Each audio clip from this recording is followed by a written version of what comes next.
तेबेले जानिबा जे गोटे शिशु को माँ क्षीर पर्याप्त मात्रा रे मिली पारुछि बोली। तो यह जानिबा को हेले प्रथमे तो माँ निजे ही चेष्टा करिबो जे शिशु को बारंबार स्तन्यपान करेइबो। शिशुटी जेते चाहुछि ताकू सेतिकी माँ क्षीर देबा आवश्यक। एवं द्वितीय रे हेउछि जे शिशु को प्रति 2 घंटा रे थरे माँ क्षीर देबा आवश्यक। शिशुटी जदि शोउछि ताहेले मध्य ताकू उठेई माँ क्षीर देबा आवश्यक।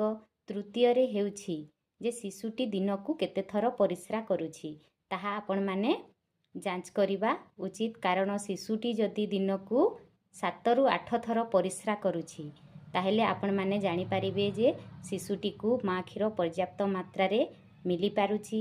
एवं शिशुटीर जदि ओजन सप्ताह को 100 रु 150 ग्राम बढ़ुछि ताहेले आपण माने सुनिश्चित हेबे जे शिशु को माँ क्षीर पर्याप्त मात्रा रे मिली पारुछि बोली।